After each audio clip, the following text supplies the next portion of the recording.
Okay, what we're going to start with today is our crash course on public speaking. I know some of you have taken a public speaking class before, so this will be old hat. A lot of you, though, this is new to you. This is the only training that you're going to get in presenting before your first speech. So I want to make it clear and easy so everybody knows what they're supposed to do in their presentation. Your presentations start next week, so we want to get everybody up to speed. At the start of your presentation, there should be an introduction of the speech. There are lots of ways to introduce a topic. Some people want to use a whole variety of rhetorical tools. That's okay. Generally, what I need you to do for an argument, though, is not worry about how rhetorically sound your introduction is, that it's eloquent, that sort of thing, but that it's clear and it explains what the argument is. All right? So, what you want to do is maybe give us some anecdote or story that is related to the subject that you're talking about. Give us a context or an explanation as to why we're listening to this argument. Remember the Brock-Reedy model? It says that argument has to be problematic. It doesn't necessarily have to be problematic for you, but people have to understand why anybody is concerned about this. Let me give you an example from a few years ago. I had a woman in class. Here's her proposition. If she had simply started with this, imagine how the audience would have been sitting there thinking. It is my position that reintroduction of bison into the Yellowstone Valley will result in the spread of brucellosis to domestic cattle. Yeah, most people go, what? Good point. What are you talking about? I don't understand. Could you say it again? No, I won't say it again, because it'll come up again in just a second. All right, as our example. That's the problem. If you just blurt out your claim without giving it any context, the audience is going to be confused. So here's what her introduction did. It sets up the background for the audience of the subject. She told a little story as a way to illustrate what the problem was. It's not exact. This is at least a dozen years old. I just remembered it as a dramatic example of this. She starts out by saying, more than 100 years ago, the American buffalo was hunted to near extinction as the pioneers crossed the western plains. It disappeared from many of its traditional ecosystems. But in the last few years, buffalo have made a return. There are large herds of bison in South Dakota, North Dakota, Montana, and Wyoming.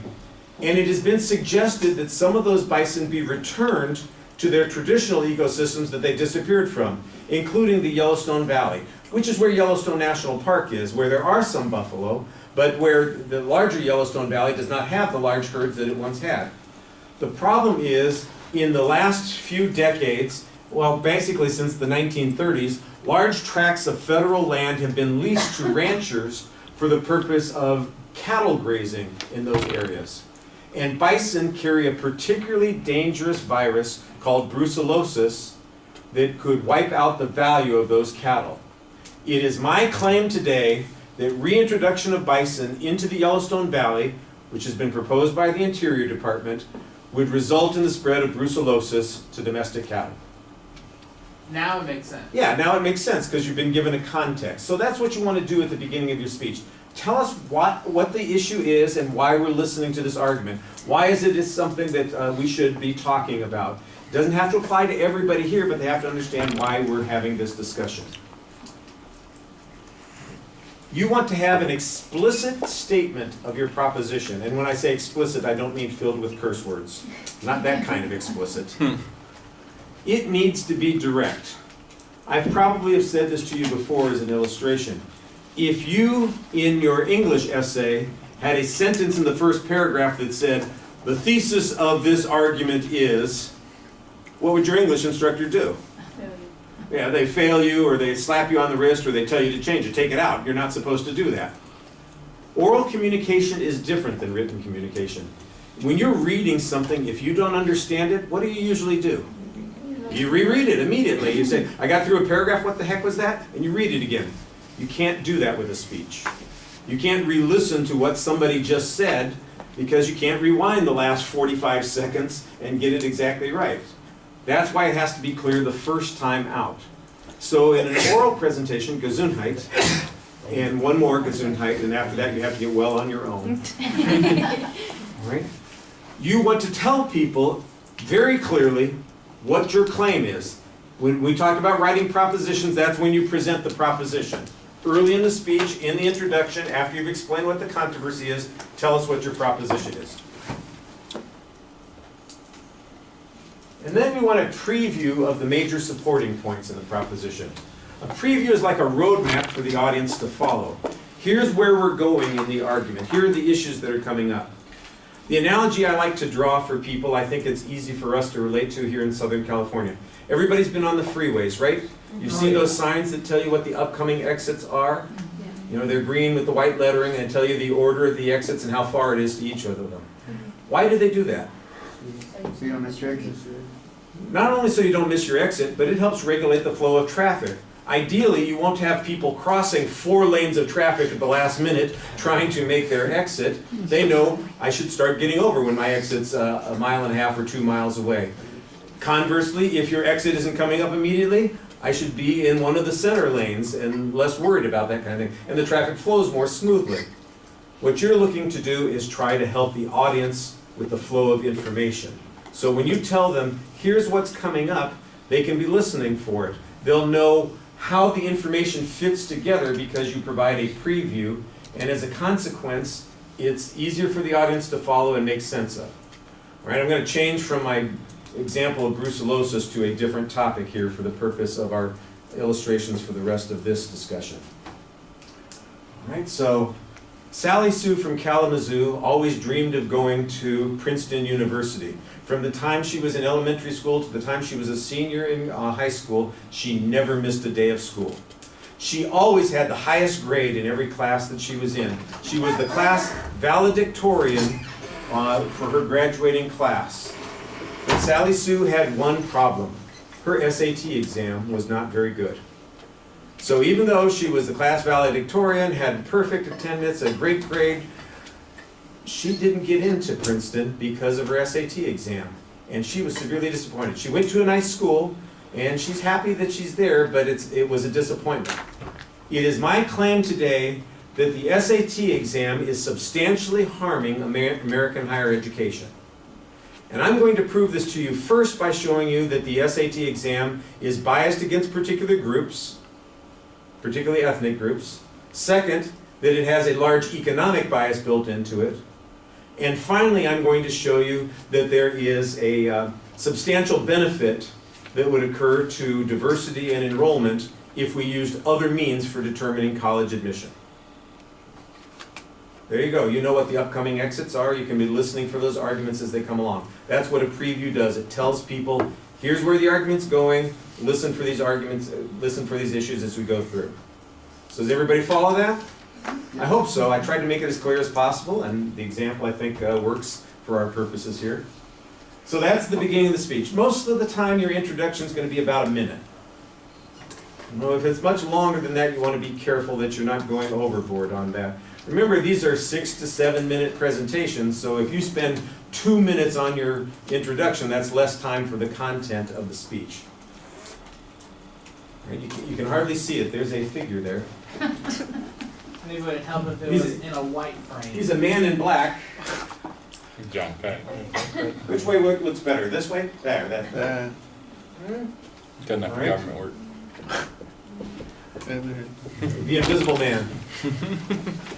All right. When you get to the main body, Bless you. Oh, it's going around. Stop breathing. We don't need any of that here.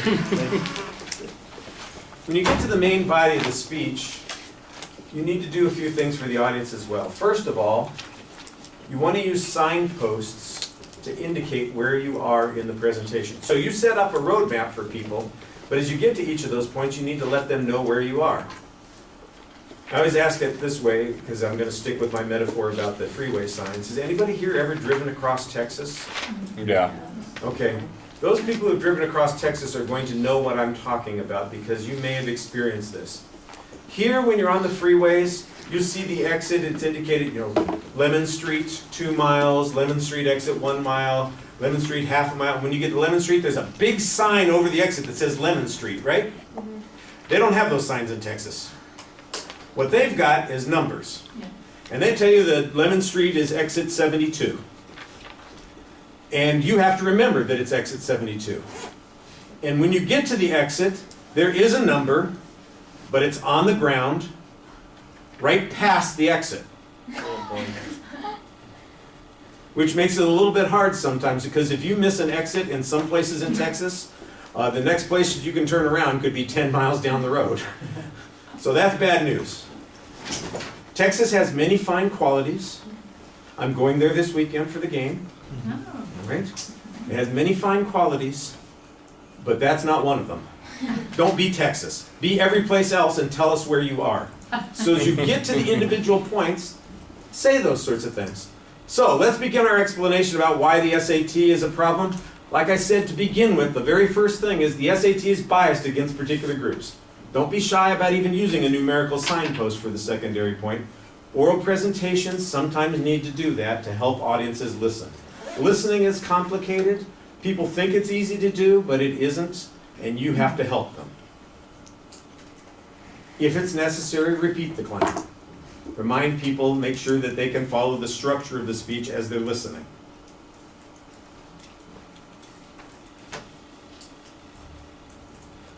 When you're moving between points, you want to use some transition language. Now, I've asked you not to write out your speech word for word. I want you to speak from an outline. But as you get from point number 1 to point number 2, you need some transition language there. And if we were sticking with our metaphor about the freeways, for instance, there's usually a transition road that, you get it's a long distance between where you're exiting and where the street that you get to. Unless you are on the Arroyo Seco section of the 110 freeway. Have any of you ever driven that part of the road? This is between Pasadena and downtown Los Angeles. Oh, yes. If you know that, you know that they have a whole series of exits in the first part of the freeway that basically you hit a stop sign and then it's the freeway. You're making a right turn onto the there's no transition road whatsoever. You take your life in your hand riding on that road or getting off. That's very dangerous, okay? Well, you're not going to die in your speech if you don't have a clear transition, but people could get lost. Yeah. So that's why you want to say something like, well, now that we see how the SAT exam is biased against these groups that we were just talking about, let's look at a different kind of bias that the SAT exam also has. My second point is that the SAT exam is biased against people from an economic basis. Right? So just some language that tells us, we're kind of done with this one, we're moving to the next point, here's the next point. If there are minor claims in your supporting points, there's nothing wrong with presenting those minor claims, but you don't want to get too caught up in it. So with my SAT exam example, let me give you an illustration of this. My point number 1 is the SAT exam is biased against particular groups. There are 3 groups that the SAT seems to have problems with: blacks, Hispanics, and women. With blacks, the problem is the math section where there are these kinds of particular problems and there's a huge differential. With Hispanics, we have a language issue that's going on here, and when you look at the numbers, people who do well in their English classes in school aren't doing as well on the SAT exam because they're Hispanic and there's a reason for it, and here's some statistics, blah, blah, blah, blah, blah. And women, same sort of issue when it comes to the mathematics section. They excel in the classroom, but when they do the testing, their scores aren't very good, and it's not reflective of their real abilities. That's about as much signposting as you want to do for the minor claims. If you go, point A, point B, point C, that's maybe a little bit more than necessary. And believe me, if you say, now on subpoint 1, subpoint C, small 1, little a, tiny 1, nobody's going to follow that structure. All right, for an oral presentation, that's too much. So a minimal amount of signposting of the secondary points, just try and keep it clear what you're talking about. So far, so good? Now, when you present your evidence in the argument, there are certain things you need to do. We're going to be talking about evidence extensively on Thursday. My other classes, we're doing evidence before we get to this, so there may be some slight issues here. If you have questions as we're doing this, feel free to ask. Most of your evidence is going to fit into those 4 categories that we'll be talking about: examples, statistics, factual data, and testimony evidence. But when you're citing that information, you need to present a citation in the speech. If you were putting the information into a paper, you'd have it as a footnote. Or you might have endnotes and an index that people could look at. You don't get to do that in a speech, but that doesn't mean that you shouldn't have a source citation. You should have some kind of source citation. Jordan? Is testimony evidence similar to anecdotal evidence? No, an anecdote would be an example. Testimony would be somebody's opinion. They're telling you what they think. Now, sometimes you might be quoting somebody who has a story. That would be an anecdote told by that particular person. But if they're telling you they're using their, like if your doctor tells you this is a dangerous disease or you should treat your illness or your problem this way, that's their expert testimony that's going on there. But if they say, oh, I had a patient who had this same problem and they didn't do anything about it and they lost a foot, then it's an anecdote, an example. Got it. Okay? All right, so first, you want to use complete qualifications, especially for testimony evidence. Because when you're quoting somebody, the reason that you're quoting them is that they're an expert on the subject, that they have specialized knowledge and insight that makes their opinion valuable, which, by the way, enhances your ethos. We talked about ethos the other day, remember? Your ethos is enhanced when you use people who are knowledgeable about the subject, they know things, their information, their opinion is based on experience, training, experimentation. They've gotten up into their elbows on the subject that they're talking about, and they can come to grips with it. You can trust somebody who's got that kind of opinion. So make sure that you give the qualifications for any expert that you're quoting. Now, if you're quoting a publication, if it's not testimony and it's just like a statistic, for instance, you just need to quote the publication. We don't need the qualifications of the publication. So if it was on wireless.net, and it's a story about net neutrality, and they've got some piece of statistical information about the number of people who have streaming services, well, that's a piece of factual data or a statistic that's going on there. You don't need anything other than the publication site. But if you're quoting, if it's an opinion, then we need to know who it is that you're quoting. Sophie, you had a question?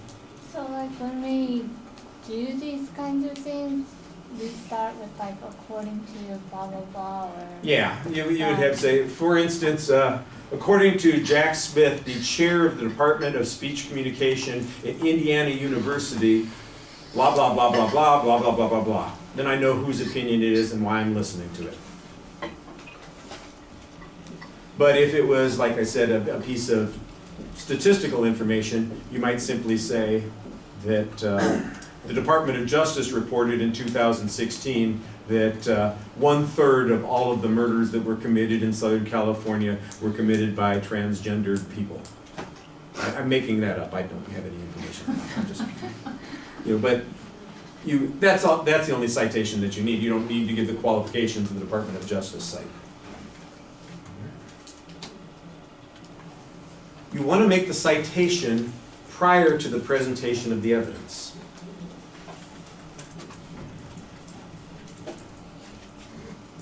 I want to check my example here and see if this is the one that you guys are referring to. It says,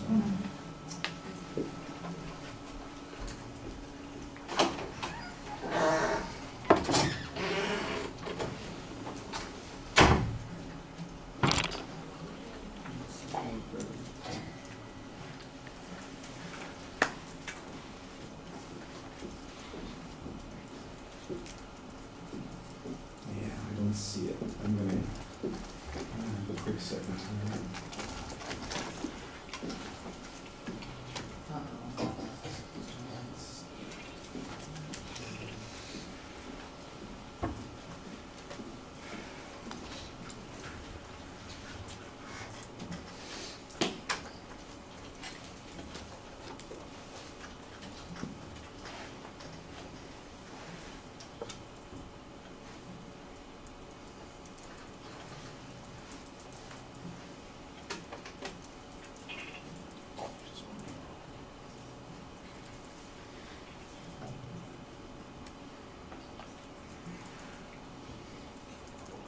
Okay, listen to this. Standardized tests are economically biased. The tests are not made to judge the disadvantaged. Very good high schools teach the test to prepare their students. If you're in one of those high schools, you will do better. Unfortunately, that's not where low-income people go, at least according to Eugene Garcia, the dean of the UC Berkeley Graduate School of Education. Which part of that quote was Eugene Garcia's opinion, and which part were my inferences? You kind of like mixed his words up. You didn't quote him exactly. Well, I did quote him exactly, but you can't tell because I gave the source citation at the end. Oh, okay. You know? That's why you want to give the source citation first. So here's the way it should sound. Standardized tests are economically biased. They're not really made to judge the disadvantaged. Eugene Garcia, the dean of the UC Berkeley Graduate School of Education, writes, very good high schools teach to the test to prepare their students. If you're in one of those high schools, you'll do better. Unfortunately, that's not where low-income people go to school. That's a lot clearer. You know which part is Eugene Garcia's opinion there. All right? And you can tell which is my inference and that the opinion is being used to support that inference. That's why you want to give the source citation first instead of at the end. And when I say you want to give the citations first, I mean as you're presenting each piece of information. I don't mean at the beginning of the speech. Before you get to the body of the speech, don't say, all my evidence comes from the following 4 sources, and you give the sort, that's not what we're looking for. Don't do that, please. I've had people do that, and it's very frustrating.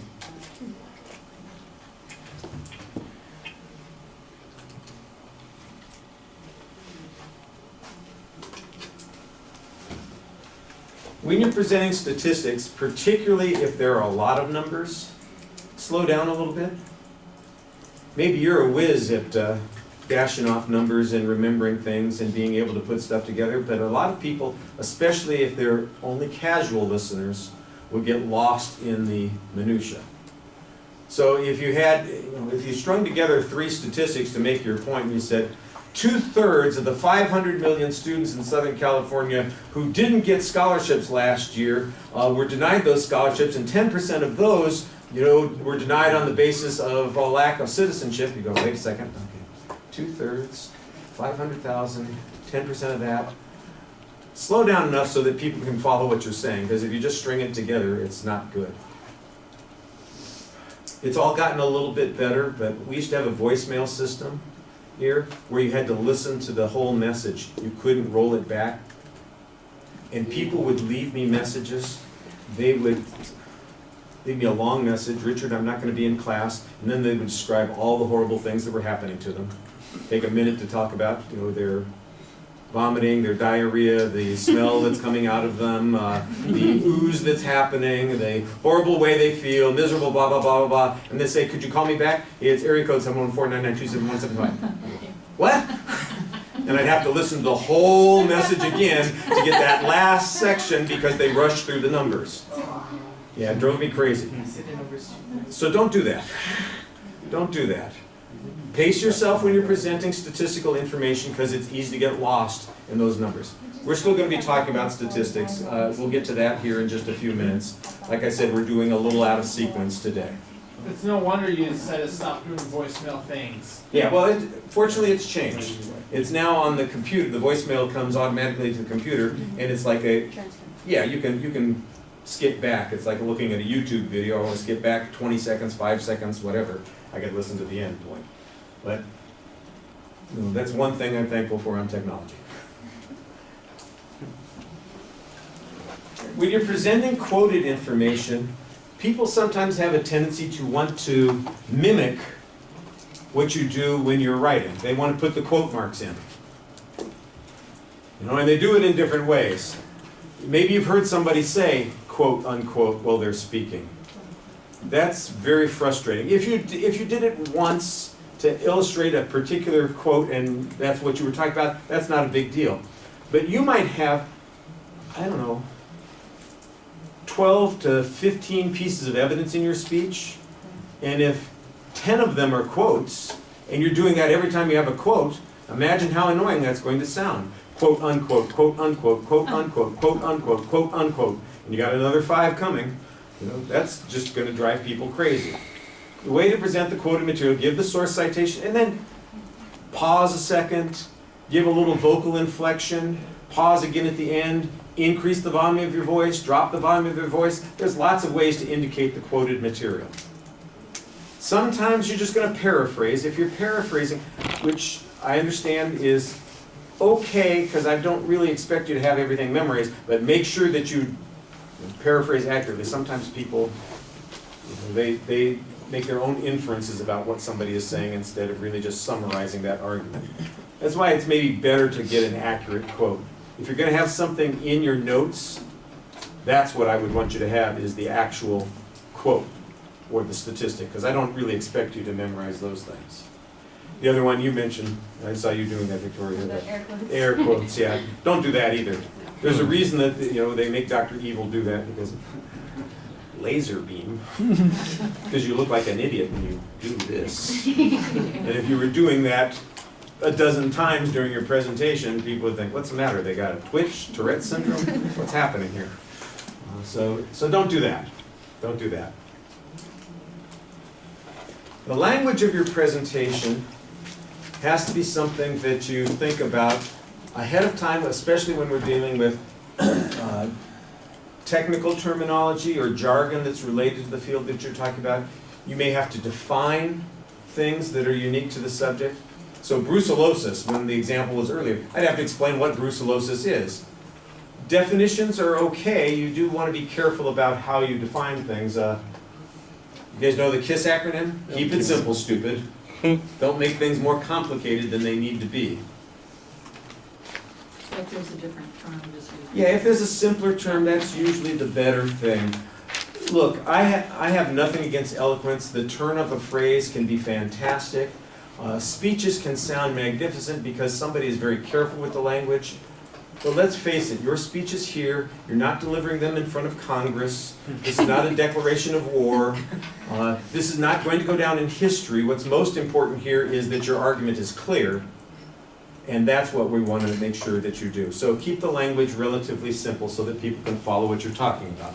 Like I said, if there's some technical terminology, like the term brucellosis, you might have to explain. Defining things can be done a lot of ways. We'll talk about a couple of ways that you can define them in just a moment. But the dictionary is not always the best way to define something. Try and avoid language that might be offensive to the audience or suggest that you are dogmatic. You guys know what it is to be dogmatic? No. Unable to see a point of view other than the one you already have. One of the reasons that I have a hard time listening to people on talk radio is because they all speak as if they know the answer and anybody else's opinion is stupid. They use language of certainty as opposed to probability and likelihood. And I think it puts the listener kind of on defensive. For example, if you ask me about a movie and I say, it was great, well, if you have a different opinion of the movie, you're already wrong. Because I treated it as a fact that it was great, which is a lot different from saying, I thought it was great. I thought it was great means that I'm reporting my perspective on this sort of thing. That's one example of a language that could be dogmatic or potentially offensive. I have literally had people start off their speech something like this. If you're one of those idiots who voted for that clown, let me tell you why that was a bonehead move and you screwed things up. This is the introduction of the speech. I've been called an idiot, bonehead, responsible for screwing things up, and you aren't even to the topic yet. Already I feel upset. Well, forget feeling upset. Are you even interested in listening to this person's opinion anymore? No. No. You can make the exact same argument by using language that is neutral that people will listen to. If you voted for this candidate, I want to explain to you why that was a mistake and how it's resulted in these particular problems. Let's not make that mistake again, and then tell us that. That's less likely to provoke the defensiveness from the audience and more likely to get people to listen to you. Sophie? Like for giving like the definitions, should we do them as we give? As you get to the subject, don't just do them at the beginning. As the term comes up, that's when you should do it. I can see exactly why you would be talking about that because of your topic. Yeah. Yeah. I'm thinking about that one. So usually we define things, don't define them all separate. It's like the source citations, you don't want to have all the source citations at the beginning. I'm not sure that you want to have all the definitions at the beginning. Unless there was like a key one that's in the proposition that people have to understand before they get into it.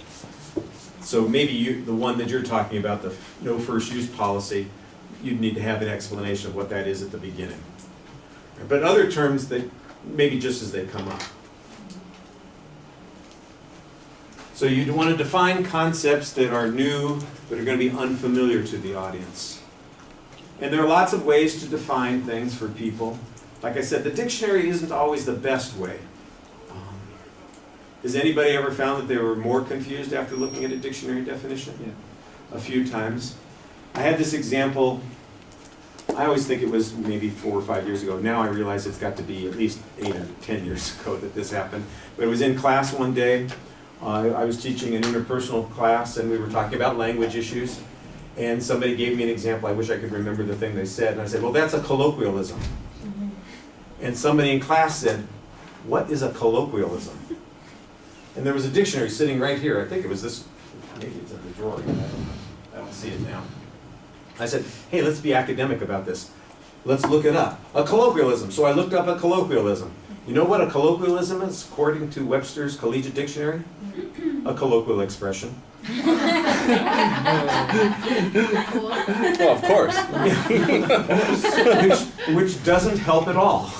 So as a consequence, you want to be careful about relying on a dictionary definition that's maybe almost as obscure as the term that you're using in the first place.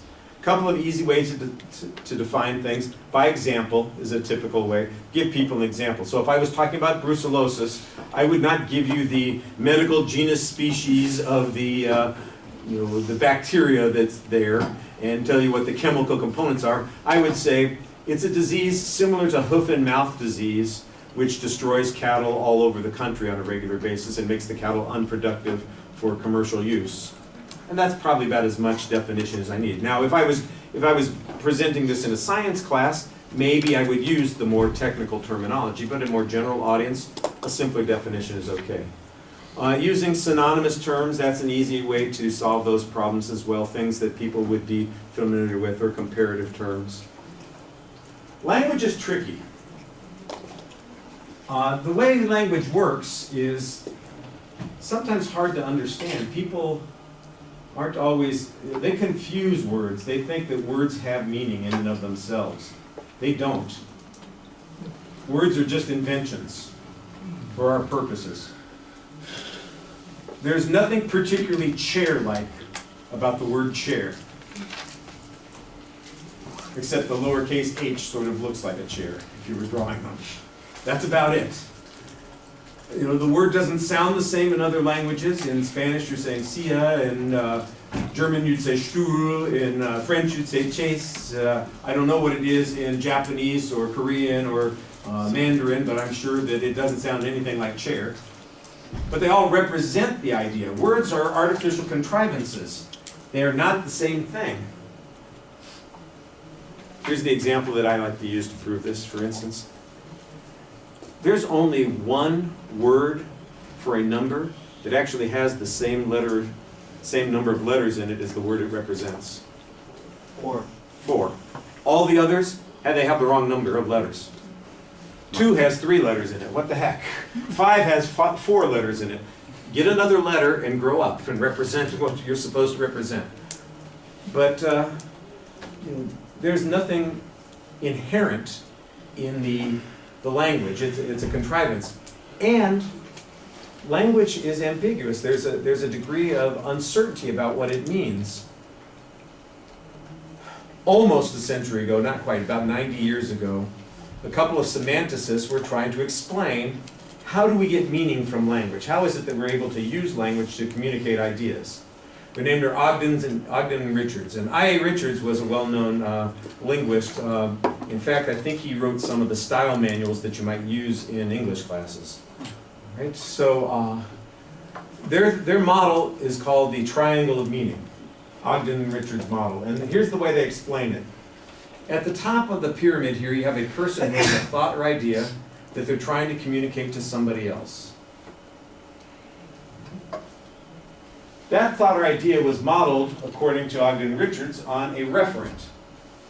A referent could be a number of things. It could be an experience you have. So when you're talking about something, you're remembering the event that happened to you. Or if it's an idea that you've got, it's the image that you've created in your head. It's a mental construct. You have a sense of what it is you're trying to say.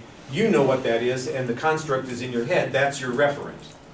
Have you ever had that experience where, like they say to you, "Why are you so mad?" And you say, "I'm not really mad, and there's something else." Yeah. And you got to find the right word, but you know what it is that you feel in your head. That's kind of your referent, right? So it's the image that you have in your head of the thing you're conveying. And then there's the symbol. These are the words that we use to convey this idea to somebody else. Well, notice that the line between the thought or idea and the referent is a direct one. You know what it is that you're thinking. The line between the thought or idea and the symbol is a direct one. You pick the words that you're going to use to convey this idea. It's the bottom line that is the problem. This is the abstract nature of language. The difference between the referent and the symbol could exist for a lot of reasons. For example, words have multiple meanings, or we have different experiences. My referent might be different than yours. The example I want to introduce this with, I do this for primarily humorous purposes, because it amuses me, not because anybody else will be entertained by it. It is my favorite joke, not because it's funny, but because it irritates people. All right, you ready? How do you get down from an elephant? You don't. You get down from a duck.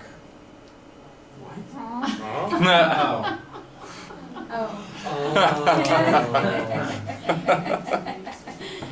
Who thinks they get the joke? A couple of people. So what are we talking about here? Down feathers. Nope. Or no? Nope. Down feathers. There you go. You cannot make a blanket, a pillow, a jacket, a sleeping bag out of elephant down. Because elephants don't have the tiny little feathers that will keep you warm. What? If Like you a want, comforter. have you ever heard the term down? Down pillow? Down? Yeah. So you can't get down from an elephant. You have to get down from a duck. All right? Annoying, isn't it? It's funny though. Yeah, It's a funny, good one. But it's annoying. But here's what happens. The reason that this is a good illustration of the model that we're looking at here, as soon as I said, how do you get down from an elephant, how many of you had a referent in your head of yourself sitting or standing on top of an elephant? Did you get that image in your head? Yeah, of course you did. And then when I say you don't, you get down from a duck, you're going, what the hell am I doing standing on a duck? That makes no sense.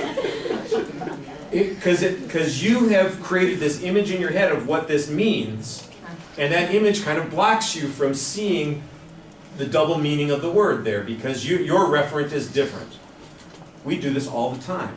Not in the same obvious way, but in subtle ways. So here's an example. If I tell you this story. On my way to school this morning, I was attacked by a dog. What kind of dog are you seeing right now in your head? My Chihuahua, exactly. Your puppy, a Chihuahua, I also might be thinking Rottweiler. Rottweiler, Pit Bull, A big. some big dog, that sort of thing. When I said I was attacked, what happened? Your dog popped on you. It bit me, it chased me, it jumped on me. Yeah. When I said I was on my way to school, what was I doing? Walking. Walking, driving. So some of you are envisioning Chihuahuas jumping in the window of my car and biting me. Or you're seeing Rottweilers chasing me down the street when I was walking there. Or you're imagining pit bulls ripping off my leg when I'm standing waiting for a bus. All of those things are covered by that phrase, on my way to school this morning I was attacked by a dog. And you've created your own image in your head of what that event is like. Now, it might be important to have a more complete description, to understand better what's happening. If, let's suppose, for instance, I came in limping to class, and Michael asked me like a decent human being, Richard, why are you limping? And I said, well, this morning when I was walking to my car, the neighbor's Rottweiler bit me on the leg.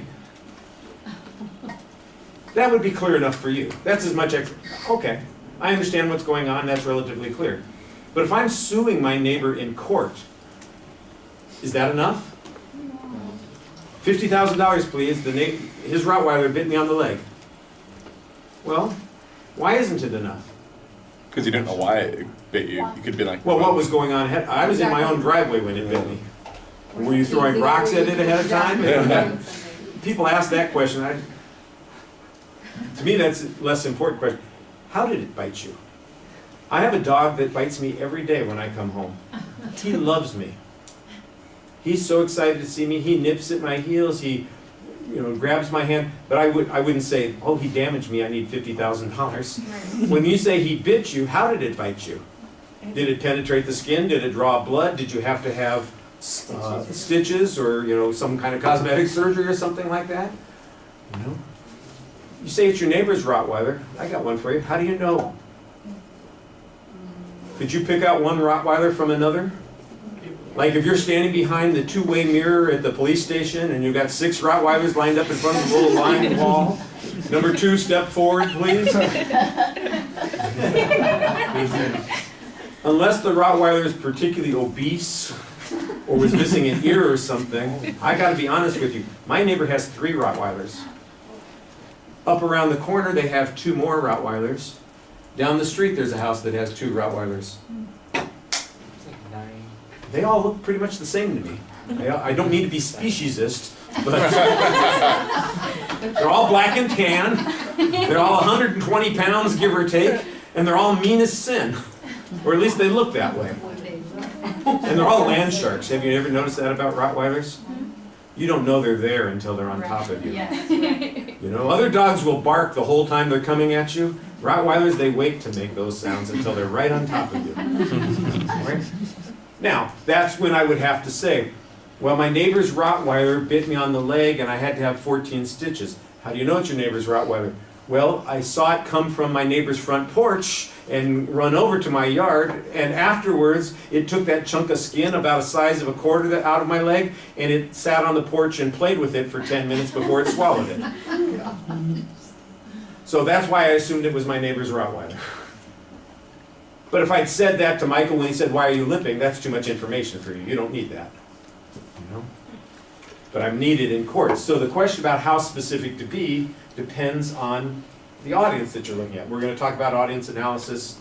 I think we might get to that we'll do that on Thursday. Language is abstract to some degree. Some terms have a higher degree of abstractness to them than others. A low level of abstractness would be pretty specific. I say pit bull, I could have said my brother's pit bull, Allie, who would never bite anybody. She's such a sweetheart. On the other hand, I could have said, on my way to school this morning, I was attacked by an animal. Well, what would that cover? Everything. Lions and tigers and bears, oh my. That buxom redhead who saw me on the bus bench and said, ooh, I gotta have me some of that, and she just came over and started. You laugh too easily at that. Like that could never happen. Walk right ahead. Has anybody ever been attacked by an inanimate object? Yes. You don't want to admit it? You stepped on a rake, you tripped over a hose, you fell down on your own pair of socks, and you say, something tripped me. Something tripped you. Yeah. My socks. I fell over my socks. What an idiot. But that's a high degree of abstractness. High levels of abstraction leave more room for interpretation. A lower degree of abstractness reduces the degree of uncertainty and narrows in the focus. The question about how specific to be depends on the audience that you're talking to and the subject. How clear do you need to be with the audience? How much information is necessary for them to understand? So definitions are one way that you reduce the abstractness of language. What are you talking about when you talk about brucellosis or no first use policy? What does that mean? And when you offer a definition, you're kind of reducing the degree of abstractness there. Or if I was attacked by an animal, I say, the neighbor's Rottweiler bit me on the leg when I was walking to my car. That's less abstract than saying, when I was on my way to school this morning, I was attacked by a dog. It's the same material, but you get a completely different image because of the degree of abstractness and the language is so much lower.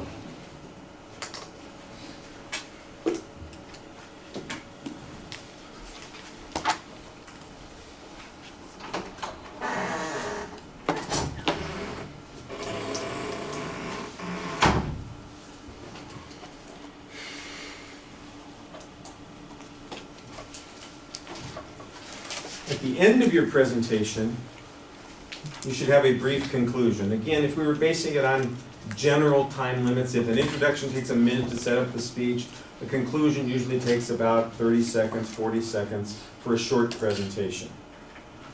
What you're doing in the conclusion of the speech, first, you want to summarize what your argument was. Kind of a recap. Don't repeat everything that you said point by point the same way that you said it before, but remind people what the content of your argument was.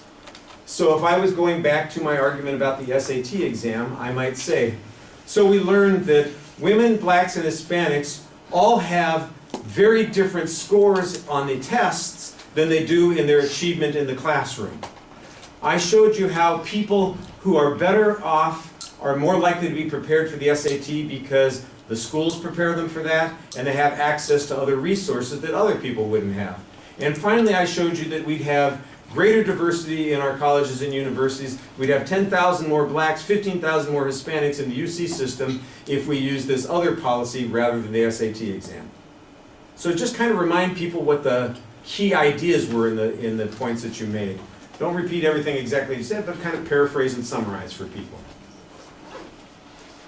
This is your last chance to make that final pitch. Now, this is your closing argument at the end, and sometimes if people got lost or they got distracted, remember, people are not very good listeners. It's easy for people to get sidetracked. Some of them are on their phones, not during my class and not during your speeches, because they'll go to hell for that. Damn. You won't go to hell for being on your phone when I'm talking. You'll just go to purgatory. But when your classmates are talking, hell is definitely in your future. When, how do you get to heaven? Listen carefully, follow directions, and don't give me a hard time. All right. Remind your audience of the proposition. A lot of people struggle trying to find an exit line. It's nice if you could go back to the introduction and make a reference to your original story. That's kind of cool if you can do that. But for most people, they end up sounding like Porky Pig at the end of the cartoon. That's all, folks. That's all, folks. Yeah, we don't want that. You know? So don't just, especially if you look up and see that you're out of time and go, shit. I guess that's it. You know? Don't end abruptly. Come back and remind people what your proposition is. So you would say, so having heard everything I said, I hope that you will agree with me that the SAT exam is substantially harming American higher education. And if you say it that way, it kind of sounds like the period at the end of a sentence.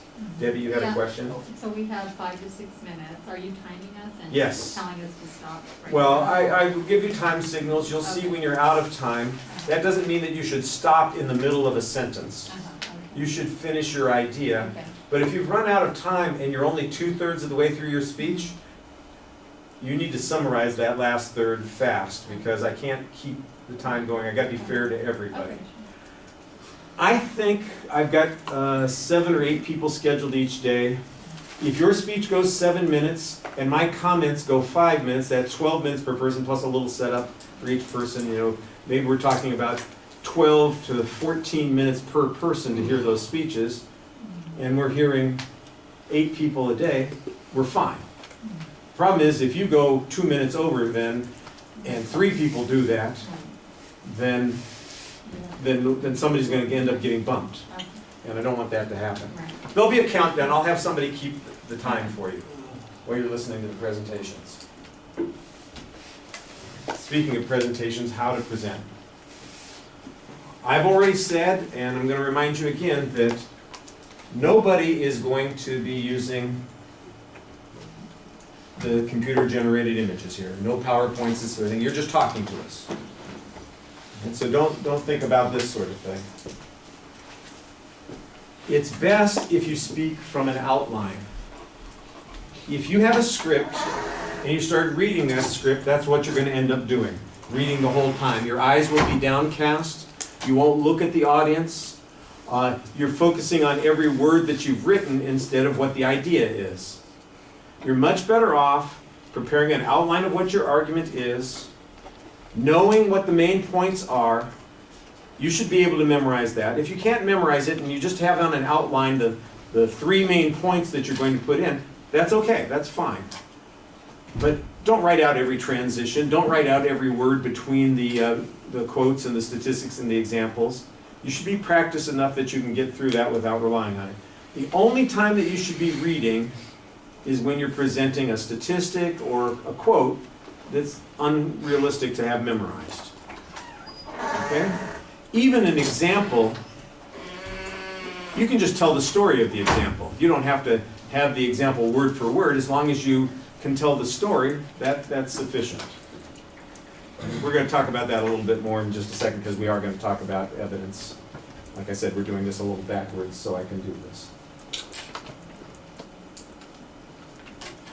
Best, by the way, since I said talk from an outline, best that your outline be on index cards. If you have a big piece of paper in your hands, that's distracting. Now I'm going to let you use the lectern here during the presentation to hold your notes on. Hold your notes, not to hold your hands, not to hold your body. Don't lean all over it. But if you've got some note cards, you can put them on the lectern. If you don't want to use the lectern, that's great. Keep the cards in your hands. But if you have if you have 3 pieces of paper, 8.5 by 11 in your hand, and you start waving that around while you're speaking, it's very distracting. Try to make eye contact with the audience. Talk to your audience. Now, in my public speaking classes, we spend a day talking about speech anxiety issues. A lot of people are nervous about talking to an audience. Let me assure you, there's no reason to be in here. We're all here trying to help one another, do a good job, learn to do something. I think you'll find that this is a very supportive audience. Most audiences want you to succeed because if you don't, they're the ones that suffer. Right? So think of it that way. They're just sitting there encouraging you. Do the best you can. But one of the ways that you can do this, there are a lot of ways that people try to deal with their anxiety that works.